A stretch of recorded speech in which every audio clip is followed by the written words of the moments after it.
I told her, honestly, I do not know how I'm going to get through this. She told me something. She said, you know when you're on an airplane with your kids, and it's the last 15 minutes of the flight, and things are crazy. Kids are not cooperating, toys are flying everywhere, and everyone's screaming. And you think to yourself, I cannot wait for this flight to land. And it's 15 minutes before you land. And she told me, you will get through these 15 minutes and the next 15 minutes after that. Usha, I don't think you realized it then, but those words were exactly what I needed to hear. But most of all, God's mercy and God's love have been revealed to me these past 10 days. After Charlie's assassination, we didn't see violence. We didn't see rioting.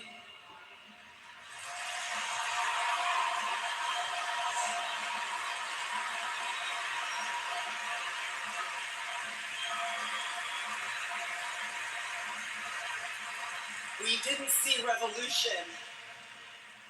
Instead, we saw what my husband always prayed he would see in this country. We saw revival.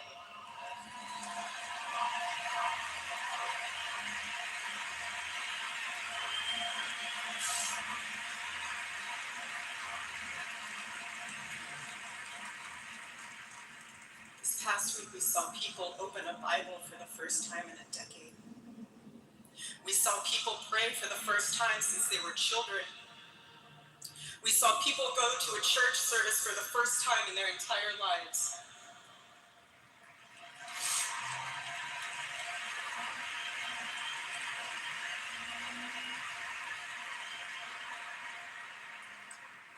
Charlie liked to journal.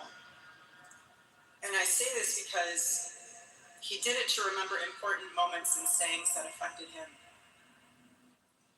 And one of the things he wrote in his journal was this. Every time you make a decision, it puts a mark on your soul. To those of you out there who just made that decision and took the first step toward a spiritual life, I say thank you and welcome.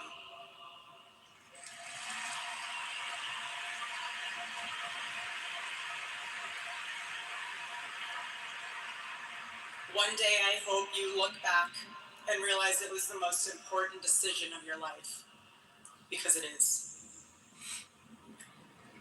All of you who are already believers, it is your job to shepherd these people.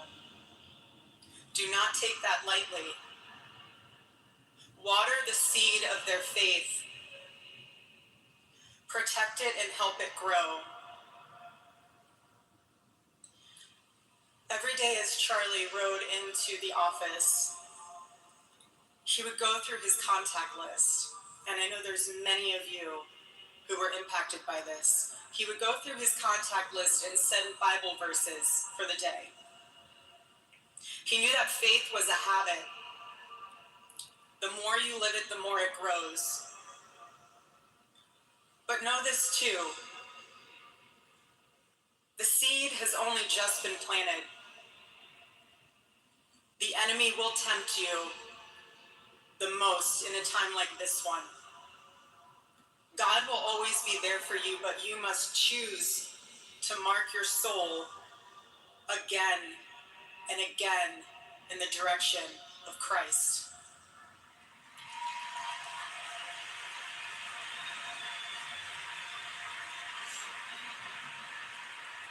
Pray again. Read the Bible again. Go to church next Sunday and the Sunday after that, and break free from the temptations and shackles of this world.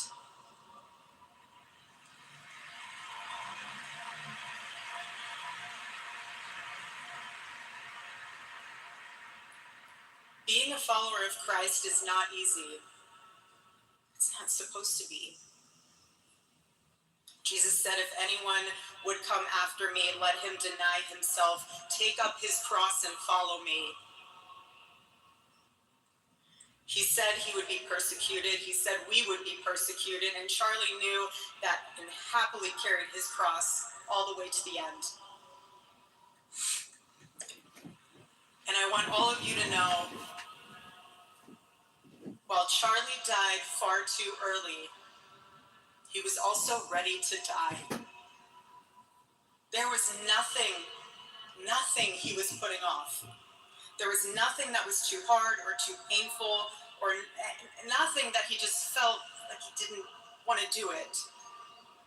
He left this world without regrets. He did 100% of what he could every day. But I want you to know something. Charlie died with incomplete work, but not with unfinished business.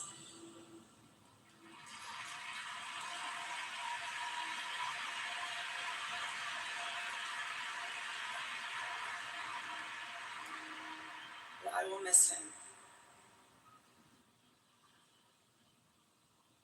I will miss him so much because our marriage and our family were beautiful. They still are.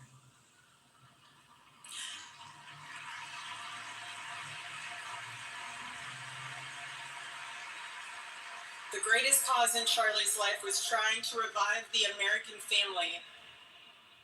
When he spoke to young people, he was always eager to tell them about God's vision for marriage and how, if they could just dare to live it out, it would enrich every part of their life in the same way that it enriched ours. And someone once asked me how Charlie and I, how we kept our marriage so strong when he was busy traveling. And our little secret, it was love notes. Every Saturday, Charlie wrote one for me, and he never missed a Saturday. And in every single one of them, he'd tell me what his highlight was for the week, how grateful he was for me and our babies. And always at the end, he would always end it with asking the most beautiful question. He'd always end it by asking, please let me know how I can better serve you as a husband. Charlie perfectly understood God's role for a Christian husband. A man who leads so that they can serve.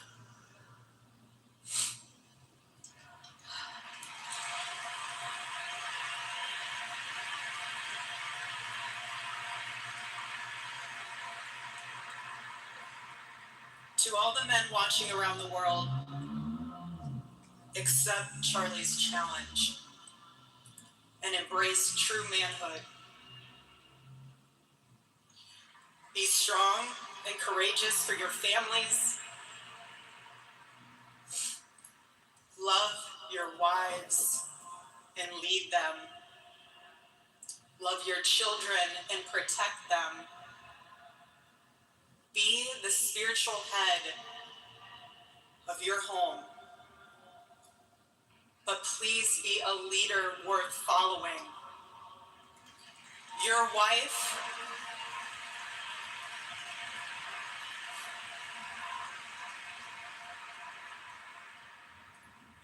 is not your servant. Your wife is not your employee. Your wife is not your slave. She is your helper. You are not rivals. You are one flesh working together for the glory of God.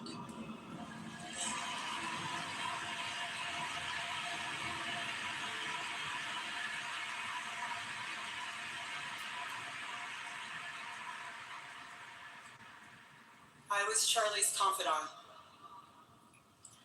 I was his vault, his closest and most trusted advisor, his best friend. I poured into him and loved him so deeply, empowered him, because his love for me drove me to be a better wife. Every day he honored me, and I prayed that I could be the wife that God needed me to be for my husband. Women, I have a challenge for you too. Be virtuous. Our strength is found in God's design for our role. We are the guardians. We are the encouragers. We are the preservers. Guard your heart.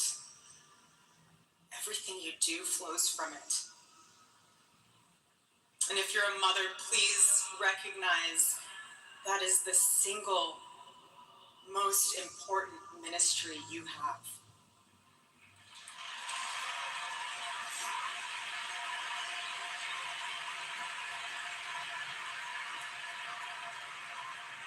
In our home, because Charlie traveled a lot, we tried to travel with him where we could. But I made sure that when Charlie returned from work, it was his sacred landing place, away from the worries of the world.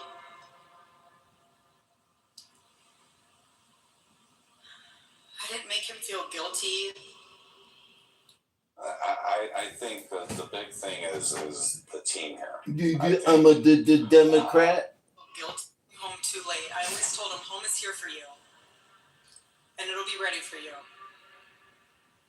And I made it into this place where he wanted to be as soon as possible when he was on the road. There was no keeping score between us. We were a team, working together for the same mission. I never wanted to be the one standing between Charlie and the task that God prepared for him, had set for him. And I knew Charlie would always do his best to help me with the same. My marriage with Charlie was the best thing that ever happened to me. And I know it was the best thing that ever happened to him as well. He wanted everyone to experience that joy. And that's what's so beautiful about God's design for marriage, is that everyone can. I could talk endlessly about it, and years to come I will. But Charlie's mission above all was aimed directly at those who aren't married. He named his organization well. He knew things were not right with America, and especially with young people, and they needed a new direction. Charlie passionately wanted to reach and save the lost boys of the West. The young men who feel like they have no direction, no purpose, no faith, and no reason to live. The men wasting their lives on distractions, and the men consumed with resentment, anger, and hate. Charlie wanted to help them. He wanted them to have a home with Turning Point USA. And when he went onto campus, he was looking to show them a better path and a better life that was right there for the taking. He wanted to show them that.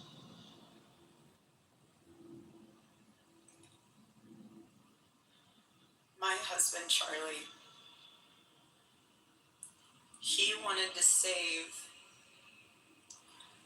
young men just like the one who took his life.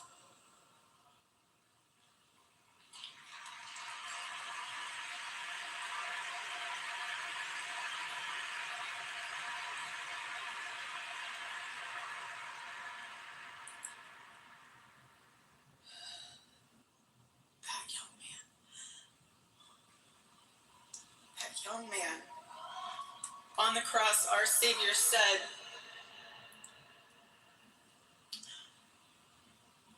"Father, forgive them, for they not know what they do.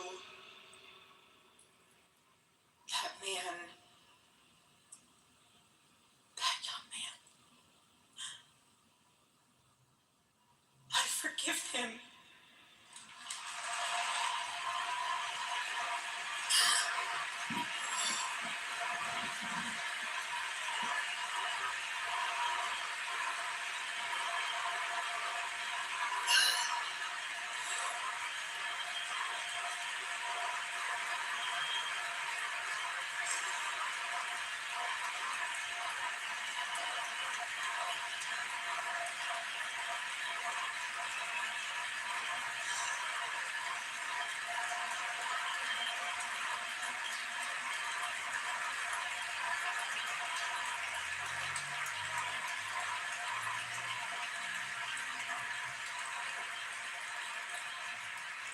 I forgive him because it was what Christ did and is what Charlie would do.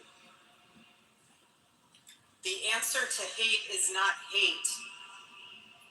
The answer we know from the gospel is love, and always love. Love for our enemies and love for those who persecute us. The world needs Turning Point USA. It needs a group that will point young people away from the path of misery and sin. It needs something that will lead people away from hell in this world and in the next. It needs young people pointed in a direction of truth and beauty. And so I promise you today, every part of our work will become greater. I am tremendously honored to be the new CEO of Turning Point USA.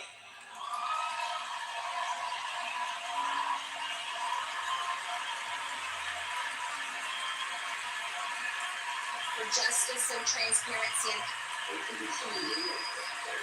He's willing to sell. It's very much like I do not take that lightly. Charlie and I were united in purpose. His passion was my passion, and now his mission is my mission. Everything that Turning Point USA built through Charlie's vision and hard work, we will make 10 times greater through the power of his memory. Chapters will grow. Thousands of new ones will be created. TPUSA Faith will add thousands of new pastors and congregations. to admitting that the country is broke. This has made compromise. And yes, campus events will continue. And we will continue to hold debates and dialogue.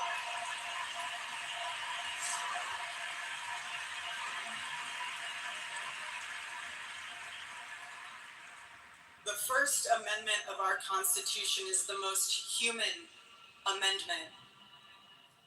We are naturally talking beings, naturally believing beings. And the First Amendment protects our right to do both.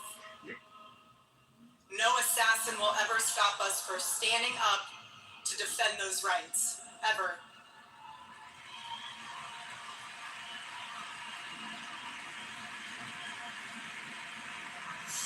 Because when you stop the conversation, when you stop the dialogue, this is what happens.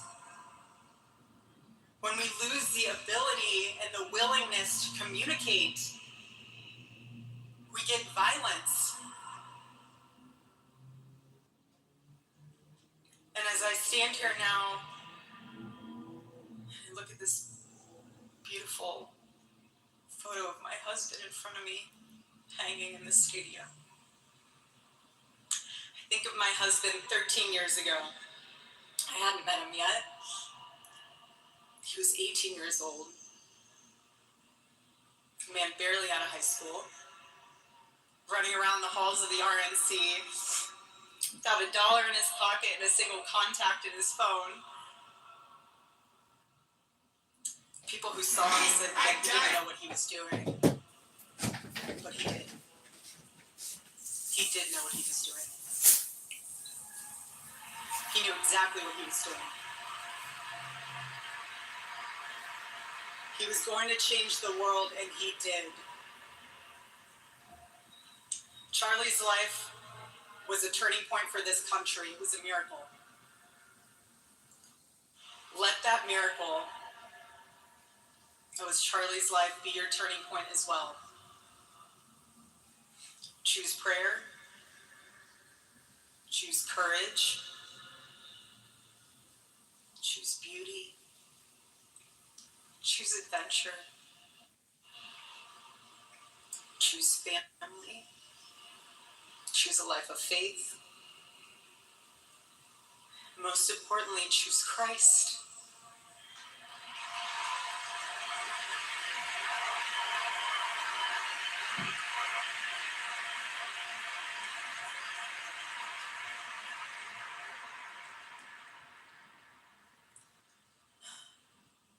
I love you, Charlie, baby. And I will make you proud. God bless you all. God bless America.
Please welcome to the stage the 45th and 47th President of the United States, Donald J. Trump.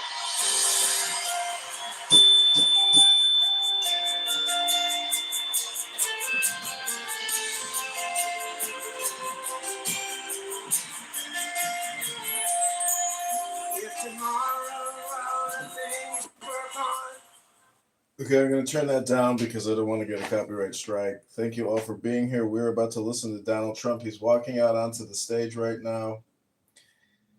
The firework blasts are blasting. He's standing there at attention, looking at a massive stadium. And Charlie Kirk's wife just gave a God Bless America and God Bless Everybody Here speech. There's a tremendous amount of fireworks going off as Trump is walking across this red carpet about to give a speech to America. It'll be a very interesting speech. I'm sure many people here will be interested to hear what he has to say and what type of presidential executive orders he'll be issuing as a result of this attack on freedom of speech and a political assassination here in the United States of America. Charlie Kirk's information is now being mass distributed into the heads of all younger people across the world, and especially in America. See, not many people realize is that Charlie Kirk's reach is global, and that's what the left liberals hate the most, is that his messaging is not just in the United States now, it is global. And TPUSA and all the videos he's filmed embarrassing liberal, socialist, communist, Marxist, Democrats, femboys, they can't stand it. So Donald Trump is about to speak. I'm not playing it right now because there's a copyrighted song being played. Trump is standing there listening to the singer. The singer is gloriously singing, but you can't hear it. But take this moment in this Charlie Kirk live stream room brought to you by Matt and Ann to take the deepest breath of your day, ladies and gentlemen.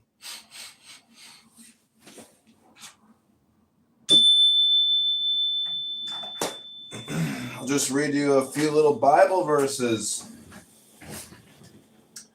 Guard your heart above all else, for it determines the course of your life. You will keep in perfect peace all who trust in you, all whose thoughts are fixed on you. Light is shed upon the righteous and joy on the upright in heart. Well done, good and faithful servant. You have been faithful over a few things. I will make you ruler over many things. Here's what I want you to do. Take your everyday, ordinary life, your sleeping, eating, going to work, and walking around life, and place it before God as an offering. Embracing what God does for you is the best thing you can do for him. Humble yourselves in the sight of the Lord, and he will lift you up. Commit to the Lord whatever you do, and your plans will succeed. The Lord is for me, so I will have no fear. What can mere people do to me? Okay, Trump's about to speak. When I left the womb, you cradled me. Since the moment of birth, you've been my God. Okay, I give you Donald Trump, ladies and gentlemen. Well, I want to thank you very much, Lee. You've been there from the beginning with us, Lee. We appreciate it. Nobody can sing that song like Lee Greenwood. Thank you very much, Lee, very much for being here.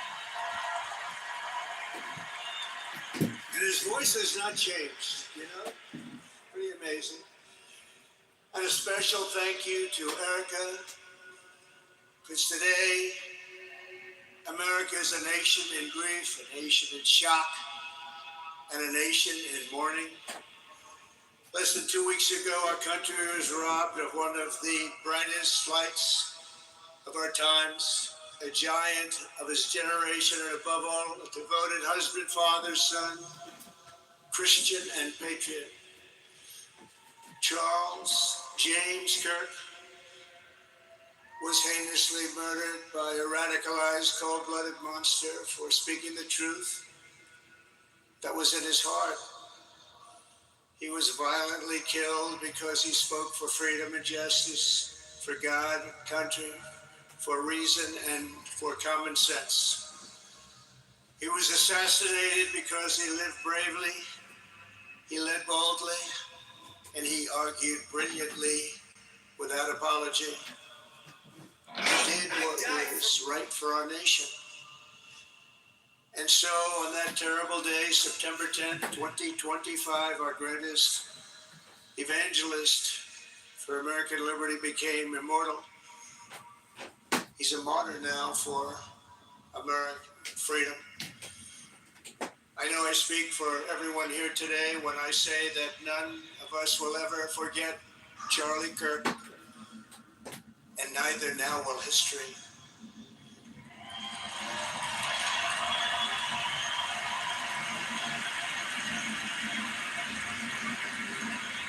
Because while Charlie has been reunited with his Creator in heaven, his voice on earth will echo through the generations, and his name will live forever in the eternal chronicle of America's greatest patriots. He will live forever. To Charlie's incredible and beautiful widow, Erica, we know the weight of this monumental loss is almost unbearable. But even in the midst of heartache, pain too great to even fathom, you have somehow found the strength, the deep faith, to be a comfort to millions and millions of people. And thank you very much, Erica. Thank you very much.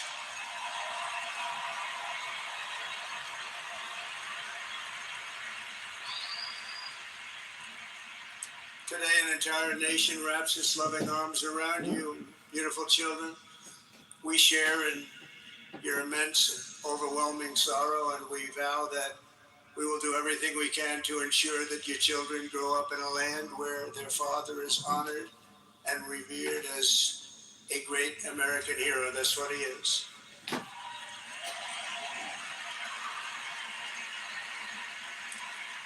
To Charlie's parents who lost their beloved son And to the entire Kirk family, we know that no words can ever be enough to fill the void he leaves behind. That's a void that just can't be filled. But I hope the extraordinary outpouring of emotion over these past 11 days has comforted you with the knowledge that your son brought more good and love into this world in his 31 short years than most people, even very, very successful people, can bring in a lifetime.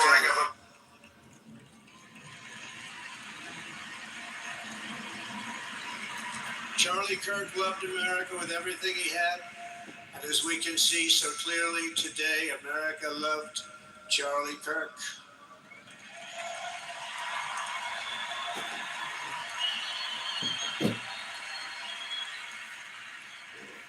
And he could always draw a big crowd. Look at this today. Look at what's gone on. This is a big crowd.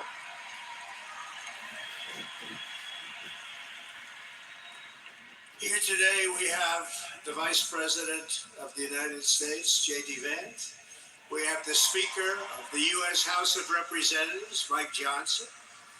We have countless members of the United States Senate, and I'm sorry I'm not going to introduce you, but I'll be up here. They're all over the place.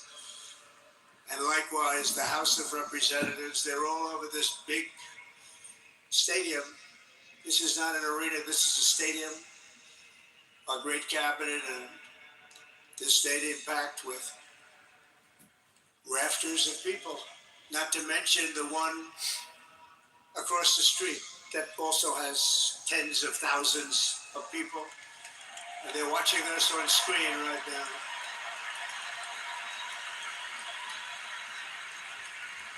And I'm sorry we couldn't get you in. If anybody would like to give up your seat, please walk across this track. But this is like an old-time revival, isn't it? An old-time revival.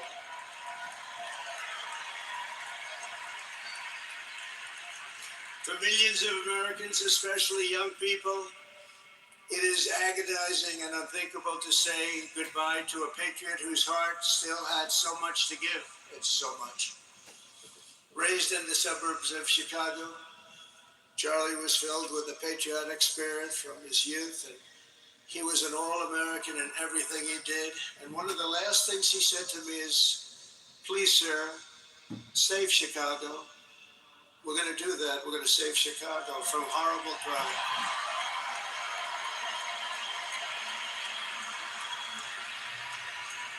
In high school, he was the quarterback of the football team and the captain of the basketball team. He was a good athlete. A lot of people don't know that about Charlie.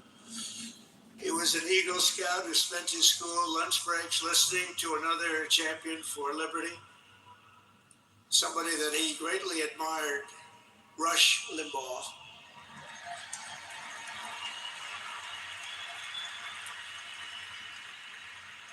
But what was even more important to Charlie than politics and service was the choice he made in the 5th grade, which he called the most important decision of his life, to become a Christian and a follower of his Savior, Jesus Christ.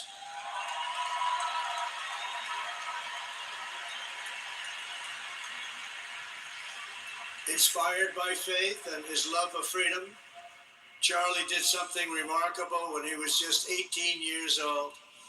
On the advice of a mentor who told him to put off going to college because he was doing so well, he devoted his life to converting young people to the conservative cause. How did he do? Take a look. How did he do?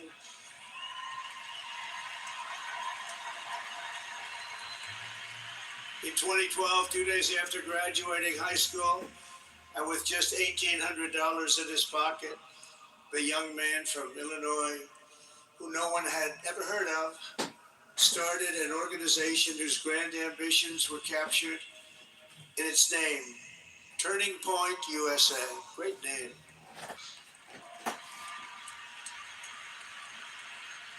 And I have a feeling it's going to be bigger and better than ever before. Does that make sense? It's going to be bigger and better than ever before. Look at what's happening. 12 years ago, Charlie walked onto his first college campus, the very liberal University of Wisconsin at Madison. He set up a card table and put up a sign with 3 words: "Big government sucks." Can you believe that? That's Charlie. That day, Charlie talked to every student who approached him, most of whom were probably quite a bit older than he was. Finally, after many hours, he found the first ever Turning Point chapter leader. His first year out of high school, Charlie traveled 300 days raising money and taking his message to campuses all over the country. He lived out of his parents' basement, and they actually loved having him there. They loved Charlie. Everybody loved Charlie. And on the couches of friends and support. All right, everybody, grab your soda. Robert Kennedy's removed the chemicals. But first, another ad from HBO.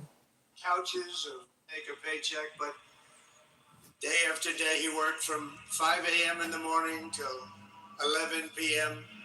in the evening, always.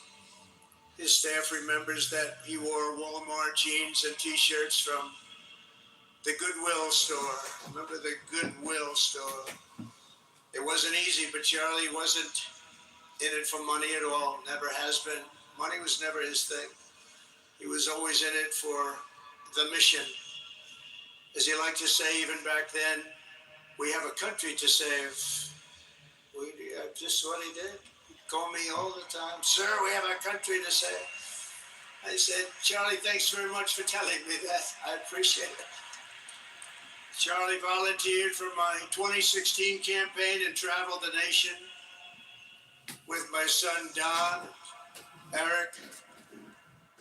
I got to know him very well and saw immediately that Charlie was actually a master builder of people.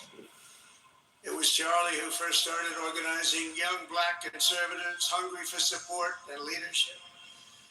It was Charlie who stood up for persecuted Christians and Jews on college campuses. It was Charlie who helped bring online censorship, free speech, and cancel culture to the fore of our political debate. He was right up there with me. It was Charlie who helped unite MAGA, and you know what MAHA is? That's right, Make America Healthy Again. And tomorrow we're going to have one of the biggest announcements, really medically, I think, in the history of our country. We're going to be doing it with Bobby and Oz and all of the professionals. I think you're going to find it to be amazing. I think we found an answer to autism. How about that? Autism tomorrow. We're going to be talking in the Oval Office in the White House about autism, how it happens, so we won't let it happen anymore, and how to get at least somewhat better when you have it, so that parents can help their child, their beautiful child.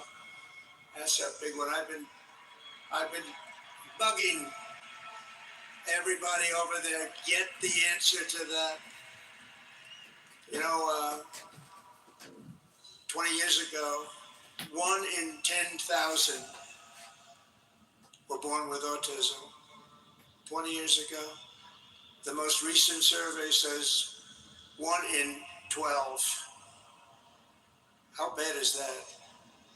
That's for young boys, baby boys, but also girls a little bit better. It's about 1 in 20.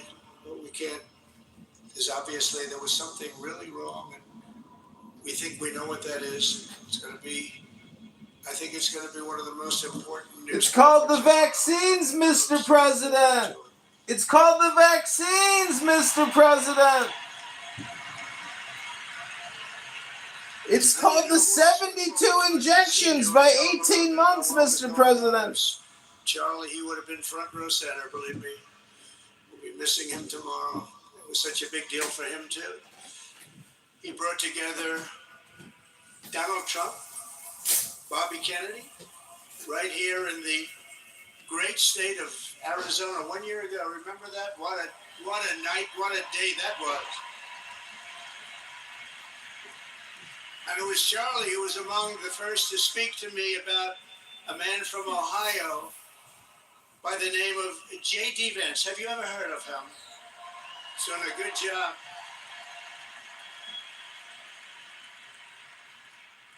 But Charlie would often call me, sometimes the night before a big event, the other side of the country. And he'd ask me, he'd say, do you think you could come and speak at the event? The following day, right? I'd say, Charlie, I'm the president of the United States. You want me to travel 4 hours by plane? And you know, sometimes I did it.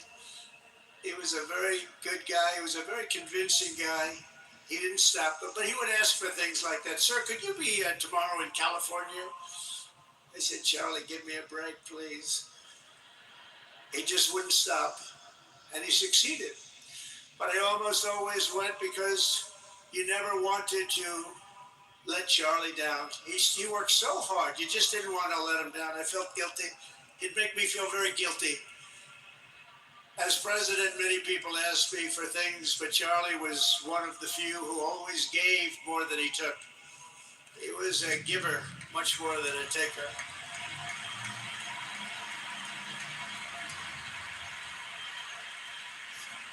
And no matter how big Charlie became, no one was too small for him to notice. He was good to everybody. Didn't matter. Several years ago, a fourth grader asked Charlie to appear on his podcast, which was probably only watched by the parents of that fourth grader. And Charlie, who was actually pretty hot at the time, to be honest, he agreed, and the boy asked for advice. Charlie replied, the left, I call it the radical left. I call it sometimes the radical left lunatics. But Charlie didn't say that. He called it the left. He was probably right, but I can't help it. I can't help it. So he said the left, radical left lunatics, may have all the money in the world, but they can never outwork me. I will wake up as early as I need to about himself. I will stay up as late as I need to, and I will never stop fighting for our country. And he did this until his dying breath. That's what he was doing.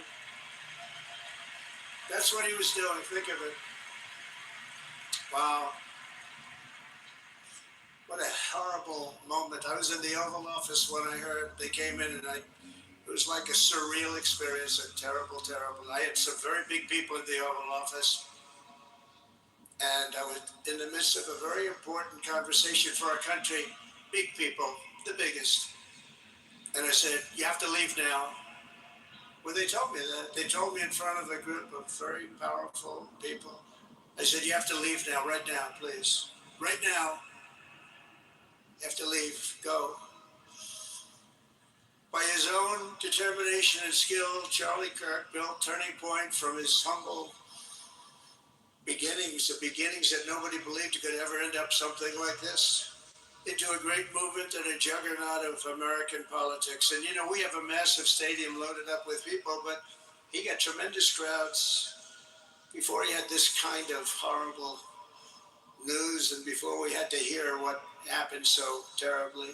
He delivered more than 250 speeches a year at over 200 colleges and universities. And that was at a time when it was not really vogue to go to colleges and universities if you were a conservative. It really took great courage.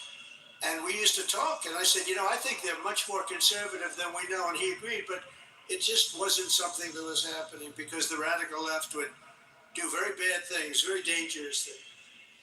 But Charlie set up chapters on 2,200 campuses and spoke at more than 1,000 churches. He launched a podcast and radio show that grew to an audience of 1 million Americans a day, one of the bigger shows on radio. And Charlie didn't just bring young people into the movement. All of a sudden, it started to grow by leaps and bounds. By 2024, we won more young people than any Republican candidate in the history of our country, including for the first time a majority of males under 30. Can you believe it? Remember when Republican presidential candidates would get 4%? No, we did unbelievably with young people. And he was a big, big factor. Unbelievable. But he made me work for it. Sir, you have to make a speech here, you have to make a speech there. But we did it and we won, and our country is doing unbelievably well now. We had a country that was dead 1 year ago, and now we have the hottest country anywhere in the world. And Charlie helped us make it that. One of the great people. But through it all, the core of Charlie's message and his basic method never changed. It never really changed. He stayed the same person also. At every campus event, Charlie asked the people who disagreed with him to come forward, and instead of silencing them, he handed them a microphone and let them speak. And he convinced so many of them. It was a pretty amazing thing to watch, actually. Shortly before Charlie arrived on campus, the day he was assassinated, a staff member texted him that there were many critics and students who were opposed to his views, and rather strenuously in the crowd. And that actually made him feel good, because he wanted to convince them. He understood. He really did. He understood what was right, and he was right about that. A lot of it was based on common sense, by the way. Charlie wrote back to the staff member saying, I'm not here to fight them. I want to know them and love them, and I want to reach them and try and lead them into a great way of life in our country. In that private moment on his dying day, we find everything we need to know about who Charlie Kirk truly was. He was a missionary with a noble spirit and a great, great purpose. He did not hate his opponents. He wanted the best for them. That's where I disagreed with Charlie. I hate my opponent, and I don't want the best for them. I'm sorry. I am sorry, Erica. But now Erica can talk to me and the whole group, and maybe they can convince me that that's not right, but I can't stand my opponent. Charlie's angry. Look at that. He's angry at me now.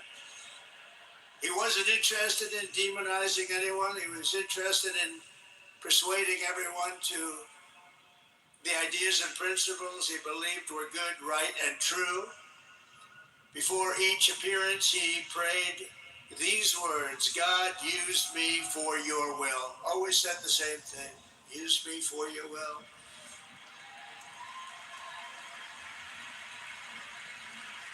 And that is exactly what God did. What you think? That's exactly what he did. The more success Charlie had, and he was getting more and more successful, the more dangerous his mission became.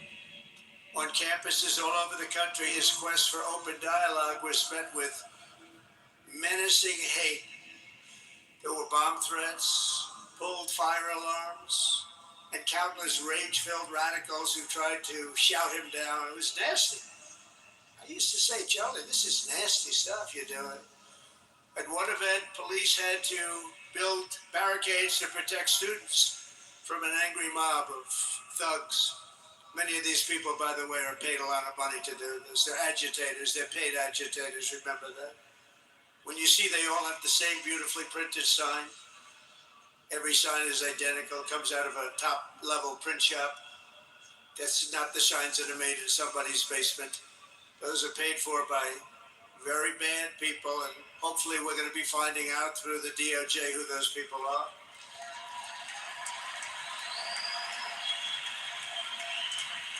At another college, Antifa terrorists shattered windows, threw rocks, and tried to storm the building where Charlie was speaking. It was a really bad one. Often dozens of police officers were needed to prevent left-wing violence. And the violence comes largely from the left. You don't hear that from too many people, do you? And virtually every day for years, Before he was murdered, Charlie received these horrible death threats. People don't know. I used to talk to him about it. He said, I got some threats. He always felt that when they actually made the threat, they were not the ones to worry about. The ones to worry about were the ones that don't make the threats. I think you know what I mean.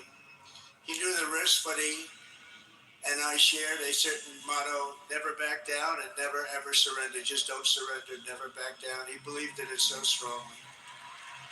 So strong. And he's right. He's totally right. The radicals and their allies in the media,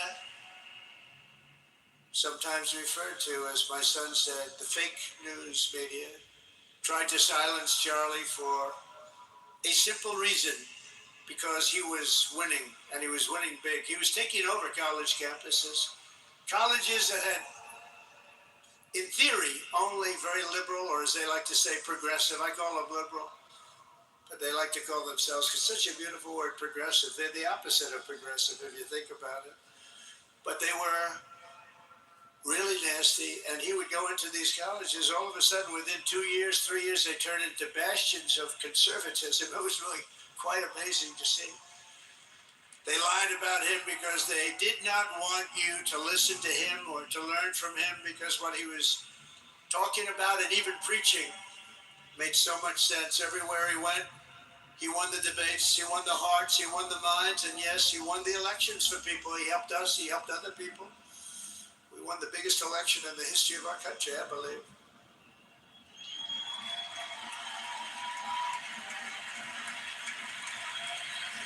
Charlie Kirk was without a doubt among the most influential figures in the most important election in the history of our country. The election of, that beautiful day, November 5th, 2024. Do you remember that day? It was 9 months ago. What a day that was. I mean, we had a pretty good day in the first one. And I must tell you, on the second one, we had a phenomenal day. But a lot of bad things happened. And now that's not even questioned. They cheated like dogs, but we got them back, didn't we? Huh? Got them back. But we owe Charlie a profound and eternal debt of gratitude now. Just like Charlie and Erica made Turning Point hot, we are looking at a country that has the chance to attain a level like never before. Tariffs are making us rich again, richer than anybody ever thought was possible. And the only one challenging them are people that hate our country or foreign countries that are paying a price, because they did the same thing to us for years. They took advantage of us, but we're making money. We're becoming richer and richer.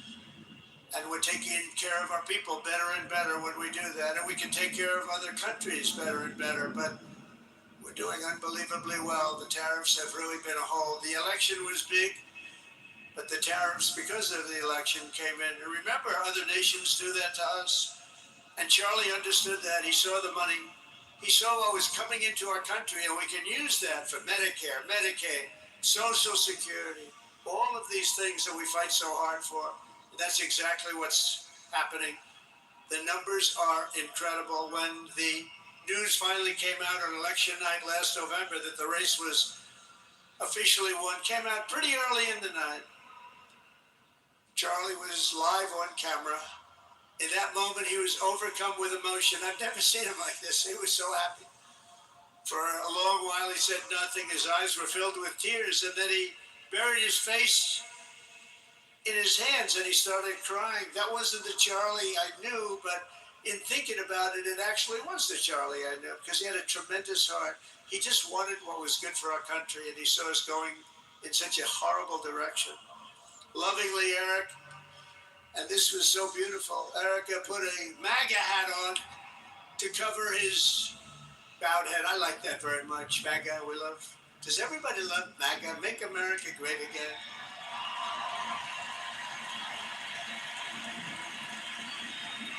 When Joe Biden used to get up, remember the speeches?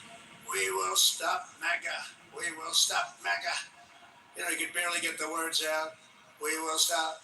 I said, can somebody inform him that MAGA means make America great again? How do you say you're going to stop it? And Charlie understood that. When Charlie finally looked up and spoke, he smiled through the watery eyes and simply said, I am humbled by God's grace. That was his statement that night. I was watching him. I was very impressed, actually. It showed he had a big heart. Every single American should take a long, hard look at the twisted soul and dark spirit of anyone who would want to kill a young man as good as Charlie. To kill anybody, but to kill a man like this, he didn't deserve this. He didn't deserve this. Our country didn't deserve this. And anyone who would make excuses for it are just out of their mind. Charlie's murder was not just an attack on one man or one movement. It was an attack on our entire nation. That was a horrible attack on the United States of America.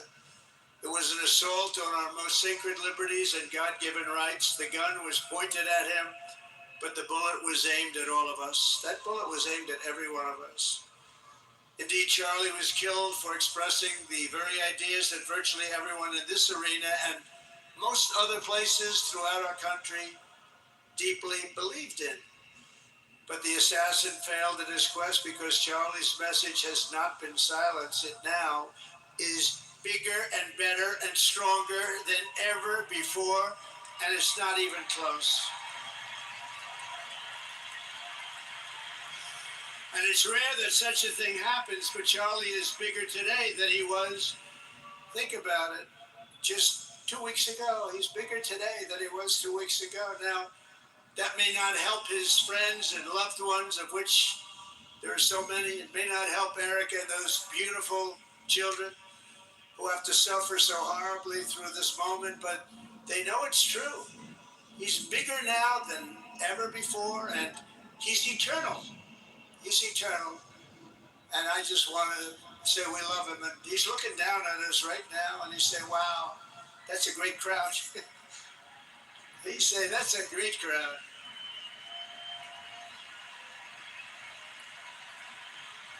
And it's a great crowd of patriots.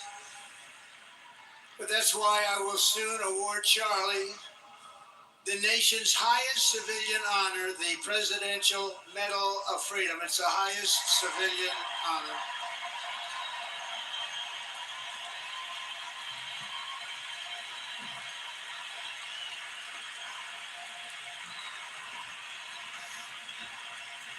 Now we will do the ceremony at our beautiful White House in a very safe Washington, D.C., a place that Charlie truly revered.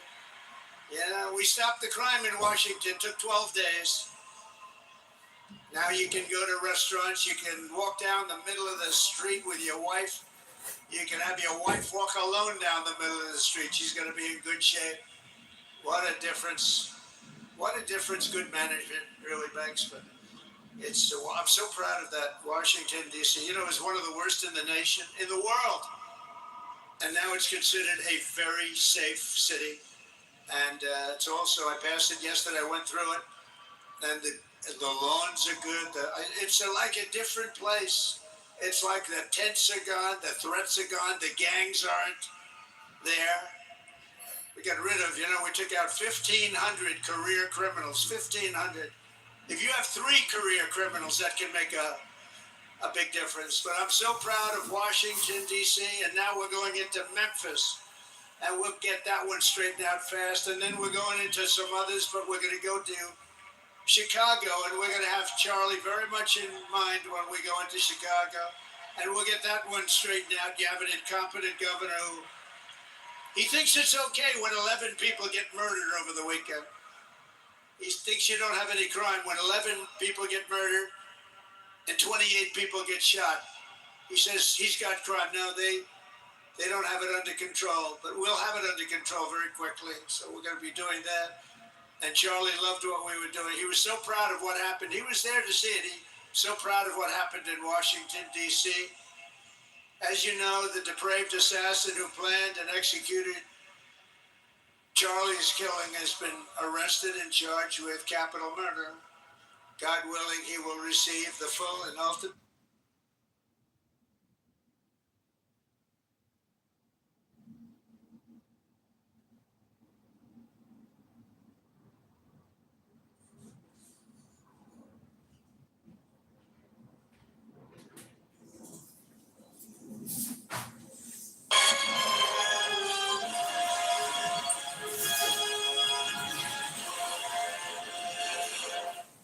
Willing, he will receive, who many of them are. But law enforcement can only be the beginning of our response to Charlie's murder. Over the last 11 days, we have heard stories of commentators, influencers, and others in our society who greeted his assassination with sick approval, excuses, or even jubilation. You've heard that. So have I. Couldn't believe it. Some of the very same people who spent the last 8 years trying to sit in moral judgment of anyone who disagreed with them about politics suddenly started cheering for murder. Incredible. You know the names. They're major losers, by the way. That will be proven out in a short period of time. Some of the very people who call you a hater for using the wrong pronoun were filled with glee at the killing of a father with two beautiful young children. And the same commentators who this week are screaming fascism over a canceled late-night TV show where the anchor had no talent and no ratings. Last week were implying that Charlie Kirk deserved what happened to him. No side in American politics has a monopoly on disturbed or misguided people. But there's one part of our political community which believes they have a monopoly on truth, goodness, and virtue, and concludes they have also a monopoly on power, thought, and speech. Well, that's not happening anymore. We've turned that corner very quickly. Tragically, atrocities of this kind that we saw in Utah, of all places, are the eventual consequence of that kind of thinking. If speech is violence, then some are bound to conclude that violence is justified to stop speech. And we're not going to let that be justified. The tradition of reason and open debate that Charlie practiced is not a pillar of our democracy. In many ways, it's the basis of our entire society. It's the right inheritance of every free American, the greatest legacy of the Enlightenment, and among the most treasured achievements of civilization. We will defend it at all costs, and we will carry forward the torch of liberty that Charlie Kirk held so proud and so high. He was so proud, and he did hold that torch high. We will never, ever let it fail. We will never let it fail. But we're going to raise it higher than ever before. It's going to be raised, and this is the beginning. Perhaps it should be no surprise that Charlie, who spent his life speaking with the critics of these traditions, ultimately became convinced that we needed not just a political realignment, but also a spiritual reawakening. We did. And we have to bring back religion to America, because without borders, law and order, and religion, you really don't have a country anymore. We want religion brought back to America. We want to bring God back into our beautiful USA like never before. We want God back.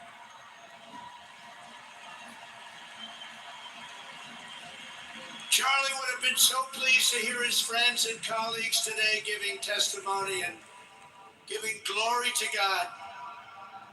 Within minutes of the gunshot in Utah, millions of Americans, young and old, heard the news and dropped to their knees and started praying. Even many who rarely prayed asked God for a miracle. Please, God, save Charlie. But although Charlie's time with us on earth is ended, those prayers for a miracle have already been answered. Look at what's happening. Look at what's happening. In the days since Charlie's death, we've seen how his legacy has touched so many millions around the world. In Calgary, Canada, thousands gathered at City Hall to sing the American national anthem and raise up posters with the name Charlie Kirk. In Seoul, South Korea, crowds gathered to wave American flags and shout, We are for Charlie Kirk. His memory has been honored in the streets of Berlin, Warsaw, Vienna, Sydney, Madrid, London, Tel Aviv, and all over the world. So beautiful to watch. A man as far away as rural Australia texted a pastor, "I'm going to come to church tomorrow for the first time ever." The pastor asked, "Why is that?" The man replied, "Because of Charlie Kirk." Can you imagine? The lesson of Charlie's life is that you should never underestimate what one person can do with a good heart, a righteous cause, a cheerful spirit, and the will to fight, fight, fight. Have to fight. We're saving our country. And Charlie's a big factor, such a big factor. Charlie Kirk started with only an idea to change minds on college campuses, and instead he ended up with a far greater achievement, changing history. Changed history. Today, Charlie Kirk rests in glory in heaven for all eternity. He has gone from speaking on campuses in Wisconsin to kneeling at the throne of God, where he is right now.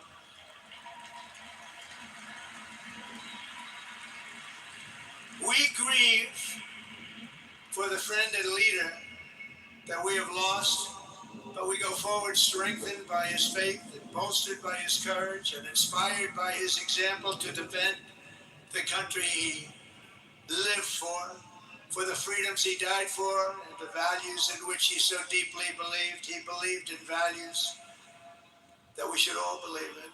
Charlie created something very special. It's called Turning Point USA. And under the leadership and love of Erica, it will become bigger and better and stronger than ever before.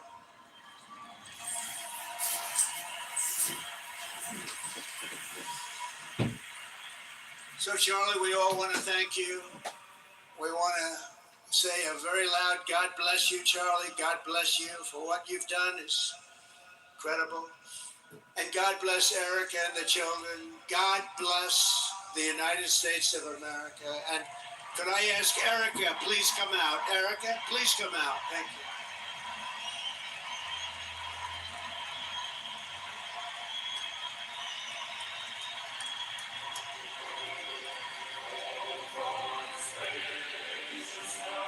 Yo, man, after this is all over, bro, can we talk about some developing shit on this whole thing? Yeah, I'll find it. So, call me. Yeah.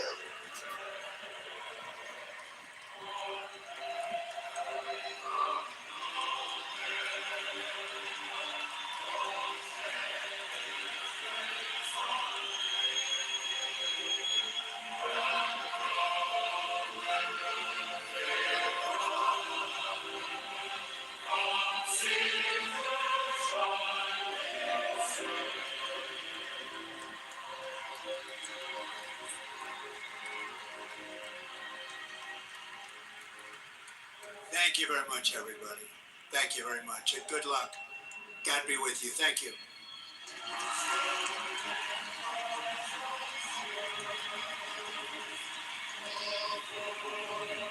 That's it, huh? Yeah, can we talk about this real? Go ahead. Yeah, I'm gonna, thanks, John, for playing that. Appreciate it, man. Cool. Let me restart. Give me like 10 or 15 minutes because I need to go grab something to drink. But then, let's restart the room. We can talk about it. Yeah, absolutely, man. Just some new developments. We should talk about this for sure. So, all right, I'm gonna close it down for now, but appreciate it. Thanks. See you guys in like 10 or 15 minutes.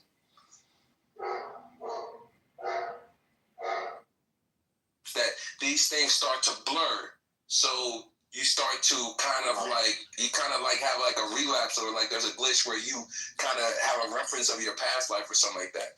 Just a theory. I'm not saying it's facts. I'm just saying like something I kind of think. Well, because if you think about it, that would explain why we have those things like deja vu. I wouldn't explain that, but cool theory, man. It tells you a bone for that, just in general. A better theory that I did here is more so like if, quote unquote, take the path of reincarnation, you can get the amnesia because death is so fucking like traumatic. He's saying all this stuff because it's like, you know, the truth's coming out, right? You know? What's going on? What you mean? What truth? Because it's like, if we know that this country has long been on some crooked-ish, right? And whoever is at the helm, meaning whoever's in the seat, right? If they are saying, oh, okay, now I'm in the seat, it's different. Man, come on. That's what the last 500 have said. None are any different. I mean, I don't know how to What say you this, talking y'all. about, buddy? I'm saying whether you are right or left. Don't worry about it. Whether you are right or left, whether you are white or black, if you are playing in this political system, right? It's not meant for the, you know, people who are oppressed. And yeah, there you go. You're right. Okay. All right. Hey, is it true that Trump gave HBCUs $500 million? When? Yes, it is true. Oh, okay. I just wanted to ask the room. I haven't heard that. We got a Trump on stage. Can we help him? He did, but now they're saying. Well, wait a minute. We're not going to pivot. See, this is what y'all got to stop doing. This is what you got to stop doing. We having a conversation. We don't have to let that person steer the conversation. Okay? Let's just get back to the conversation. So we're listening to Trump. And Trump has said what he said, you know. For whatever reason, he wants to blame it on the left. I don't get it. Like, why is that a thing? And why do we have to keep repeating the same stuff? Like, we're at a funeral right now, right? So why are we talking about if I wouldn't become president, you know, this world was sinking and what's going on? Are y'all asleep? Maybe Lex can answer that question for you. Oh, I didn't listen to the what do you say? Let me hear it. What do you say? Oh, you just got here? Yeah. Yeah, we've been playing his response. We listened to the wife. He spoke. And is in the middle of speaking right now. So. I didn't think he needed to hear everything to answer your question. Well, I mean, I'm gonna be honest. They're doing this kid dirty. I mean, like they're using his passing as a way to fuel their agendas. That's what I think is going on. All right, that's a fact. Okay. Oh yeah, going over the funeral. That's because I was about to ask for a recap. That was my whole point of coming up. Oh yeah. We was playing Trump and the wife before them. Trump is now speaking. Daddy, was there more left or were they done? There was more, but he's just talking about the same stuff. If y'all want to continue, I can say more. I don't know if I can. It's all What was the question at the end? I didn't hear no more. I didn't even hear nothing but all. We can play 5 more minutes. Let me go ahead and play it real quick. Daddy. People with development. Hey, I wanted to say something real quick though. No. Before you start. Come on, man. Hey, what if you guys have recently We're not a man. I'm not a man. All right, I'm sorry. I know you're not a man. If you all have heard that he had started asking questions or talking about how Israel is involved in a lot of the crooked stuff that we see going on in this country and abroad. White defendants don't like Israel. Why is that a thing? Allow me, sir. It's funny how as soon as I say Israel, nigga come out of the woodworks to say their ass. I am not Anyway. All right, one at a time. There's no need for somebody interrupting. It's okay. Stay focused. You got 5 seconds. Let's go. Has anyone else noticed that? And I think that's something that's seriously poignant that no one wants to talk about. All right. I'm done. Yes. Thank you, babe. And there you go. Are you ready? And there you go. You know what? I fucked up because it was live and I didn't. Oh, shit. It's okay. That was gone. That was gone. It's gone. It's okay, Patty. Oh, beautiful. Patty, I've been trying to say Coach Lee, where you at? What's going on? Dad, how you feeling? What's up? How y'all feeling? I've been trying to say it. I should be saying it. Patty. Stop making noises. Oh, Sin is in the building. Hey, Sin, where you been? You know, let me just bring it to the Hey to you too, First Lady Letitia. Hey, Brooklyn. Brooklyn. Yeah, y'all, we gotta stay on code. Y'all. Yeah. And you keep coming to class late. That's all I have to say. I was in class earlier, but I was talking about stuff that I didn't care about. Oh, not you, Brooklyn. I was on the sun.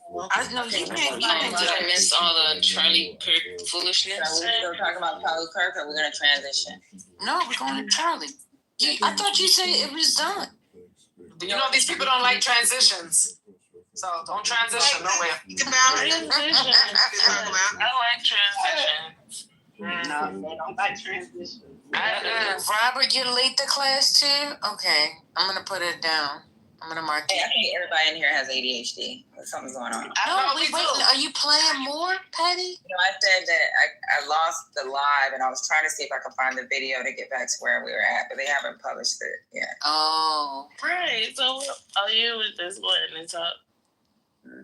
So you know, talk about what's going on currently. So how did y'all feel about the funeral? Y'all watched it? Let's talk about that. I thought y'all was playing inserts from it. Y'all was playing excerpts from it. Nah, we just heard the wife and Trump speaking. Oh, okay. What y'all felt about that? It was real ashy. I think they wrote both of their speeches for them when they got on stage. So the wife made some good points, and then one thing that Ace said that I totally agree with Ace is what she should have done if she could have reunited the country. That was her chance to unite the country since she's on this Christian thing, right? She should have freaking united the country. She's got everybody's ears and eyes, and she's talking about forgiveness. But in the beginning, it wasn't about forgiveness. It was about going after certain. How was she going to unite the country? I mean, like, she could have said something. She didn't have to say what she didn't have to, like, she could have said something. I'm not saying it would have been united, but he obviously, he's influenced a lot of people because they're there for his funeral.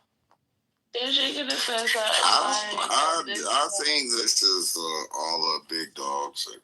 I don't think nobody about it that much. I get it. You tripping. But that was her chance, so that just proves that she doesn't give a fuck.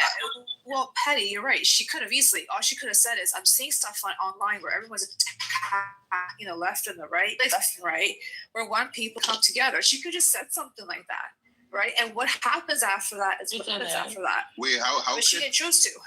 How could that guy prove that nobody really cared about him that much when his company? Nobody said that. What's going on? What the fuck? You know that he had a following. Well, I said the whole point of it is he had a following. That's what A said. That's what I said. He had a whole following. What are you talking about? Nobody. No, you know when you say when you disagree, people take things to extreme.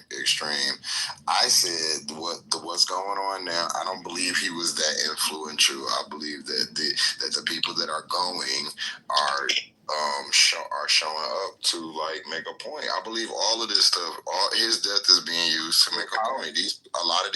Let me just finish and then maybe you'll understand. Hey, let's do this. Let's everybody just take a calm down, and so just let everybody finish what they gotta say. Okay? Because I don't want to get motherfucking interrupted on motherfucking night. So I don't think that Charlie Kirk had that much of a pull or effect on people.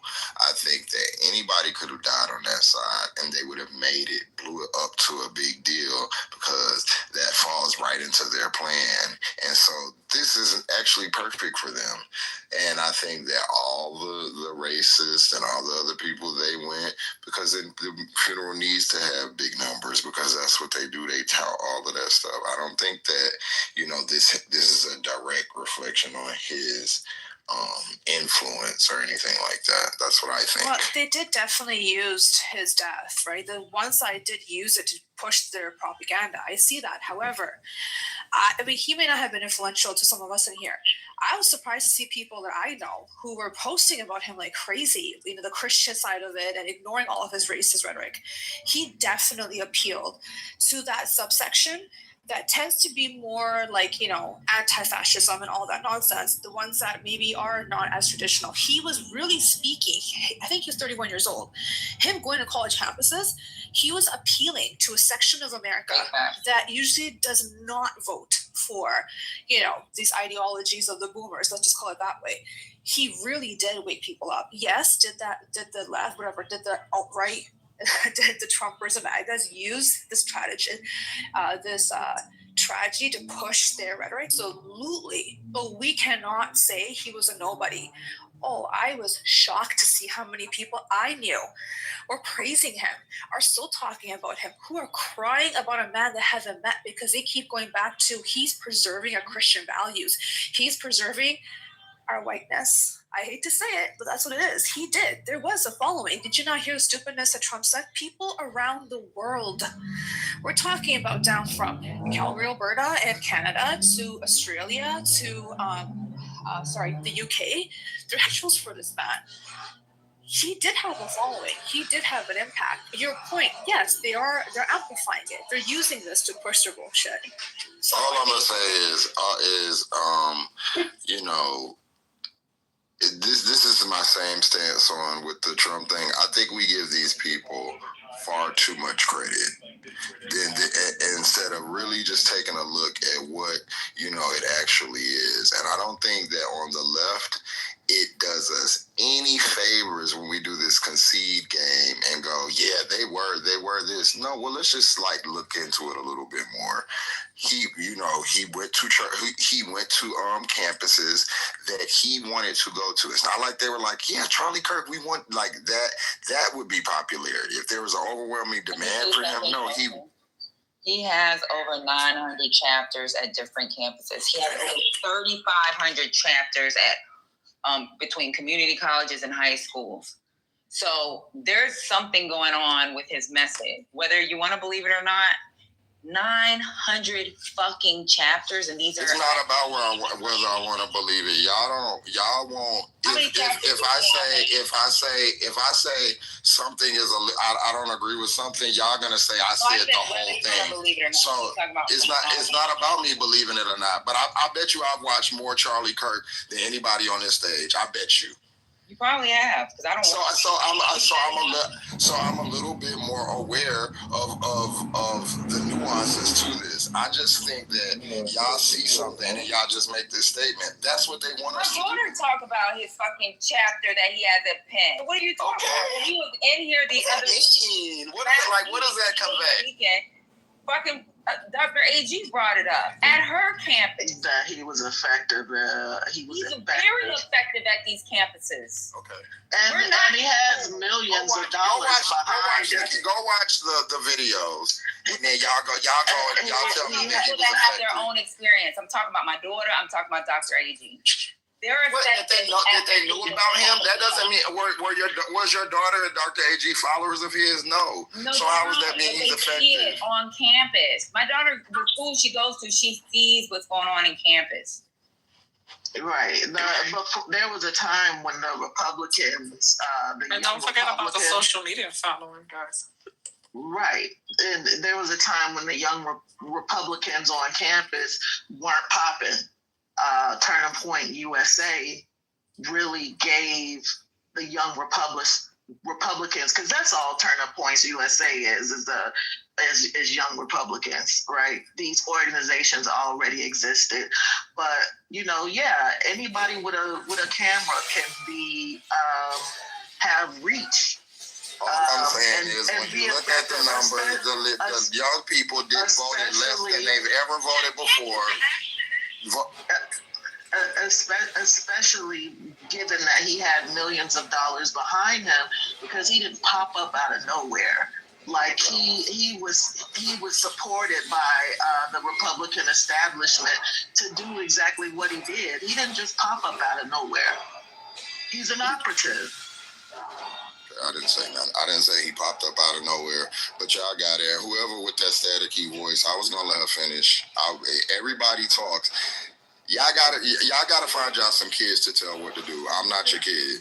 Yeah, my fault. And I wanted to say this though, because with Charlie Kirk, Bill Montgomery, he's the co-founder of Turning Point. Why nobody talk about Bill Montgomery? Yeah, why we don't talk about him? What's to say? Oh yeah, but I'm saying that's the network, right? That's so old white man. That's right. Go ahead. That's the money. Yeah, that's the money behind the magic. Exactly. So why are we making it behind the scenes? Yeah, but what I'm saying is, let's stop acting like this is just some kid with nothing going on. They had like. No, go ahead. Big him up. No, look. Gas him. Could be emotional. You see what I'm saying? Like, gas him. Yeah, you can be easily impressed. Yeah, you got it. So, you in a moment. No, it just seems Stop it. We're just having a fucking conversation. If it's too much, then maybe people need to leave. Like, we can have the conversation. Like, go ahead. I too feel like, obviously when someone dies, it's always, the Republicans right now, they're taking advantage of the opportunity. They're making it seem like he's bigger than he was, right? If you would have told me last month that Charlie Kirk was going to die and his funeral or service was going to be at a football stadium, I would have laughed in your face, right? I think the Republicans, I've seen the Republican societies in schools, it's always just a group of losers. Yes, they have a presence, but these are people that no one really checks for and nobody wants to date, so they join these organizations, but they can have 1,000 of these, but they're literally full of losers and rejects that nobody wants to fuck with. So I don't know. I think that they took advantage of the opportunity to distract from the Epstein files, and they're making this whole big deal out of Charlie Kirk. I'm not saying he's not influential. I'm not saying that he's not big. But for people to start saying, oh, he was going to run for president and he was going to do all these things and he was J.D. Vance's best friend, I don't know about all that. That just sounds weird to me. I never heard of this until he died. But y'all correct me if I'm wrong.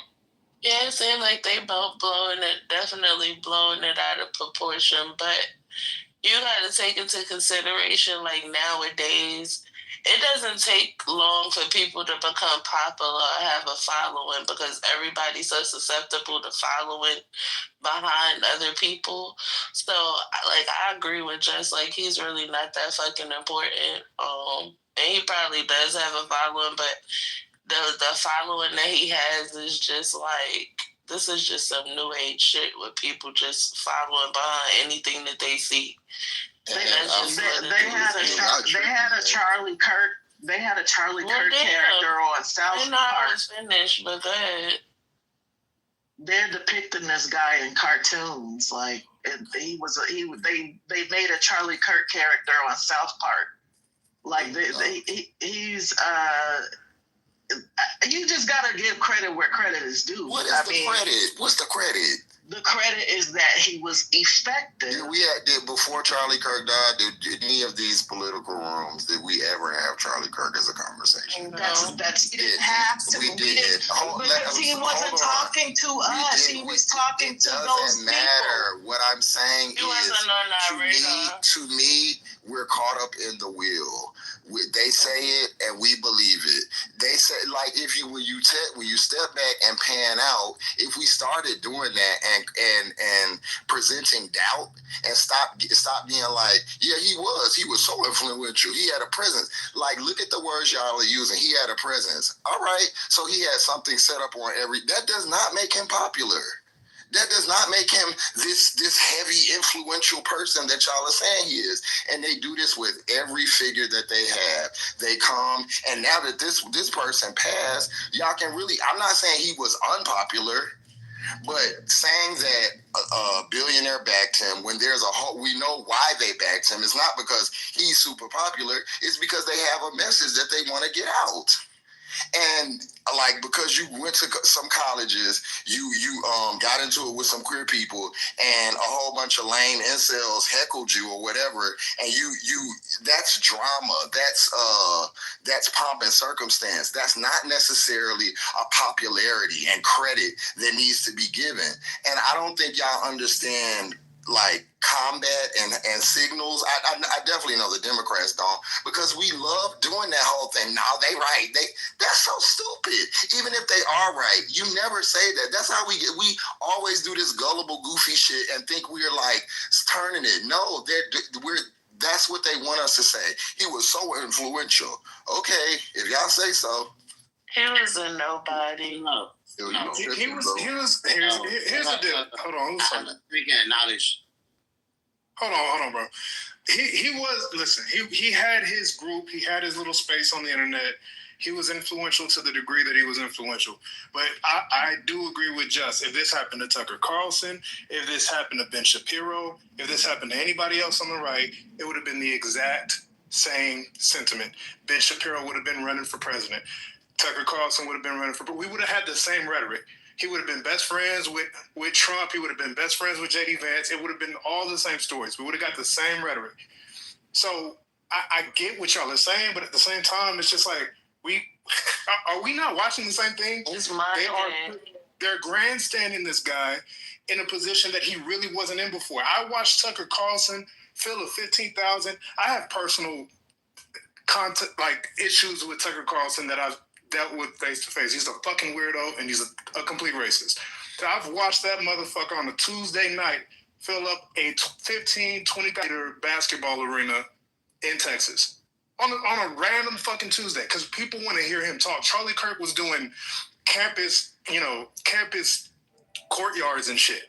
And I get what y'all are saying. Yeah, I get what y'all are saying, but this would have happened for any political figure that stood on the right. And then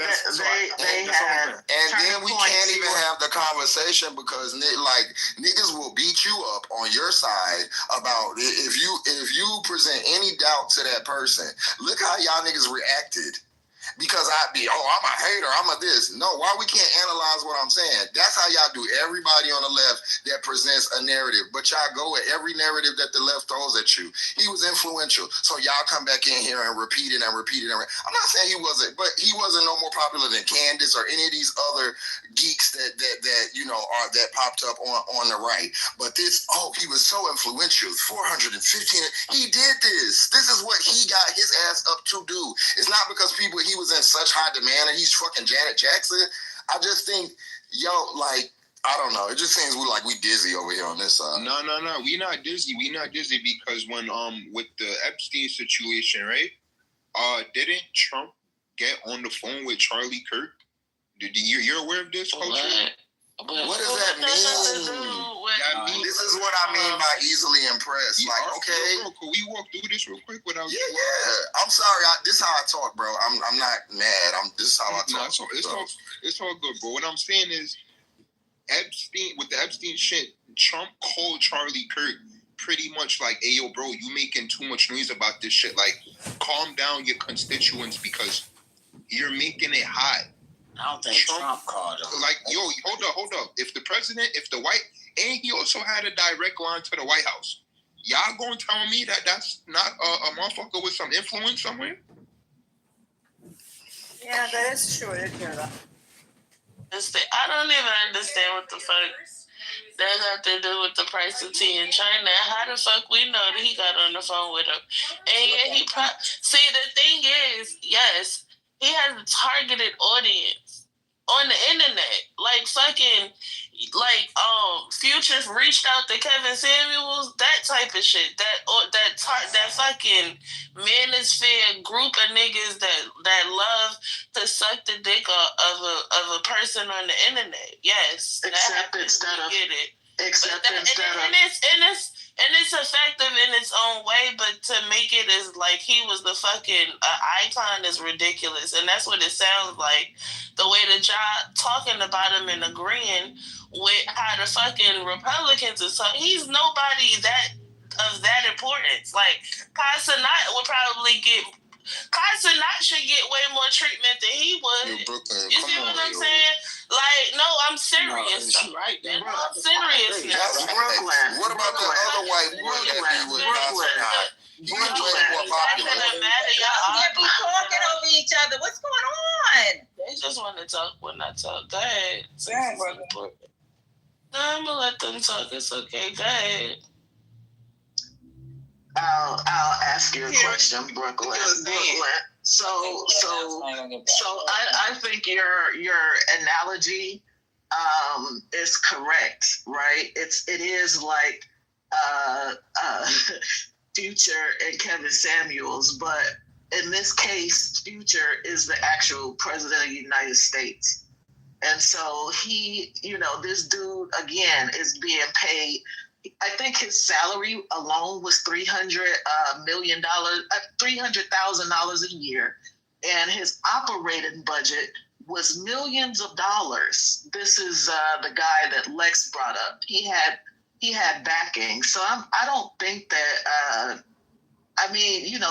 someone at one point he was a nobody, but he was turned into somebody, because you can't just be a nobody and have a direct line to the president. And nobody's praising him. Like, this is not our boy. It's in the rules of war, you got to know your enemy. Like, and I'll say it like that. You have to have a clear picture of what you're up against. He had reach, and now he has even more reach because of the way he's being painted as some Christian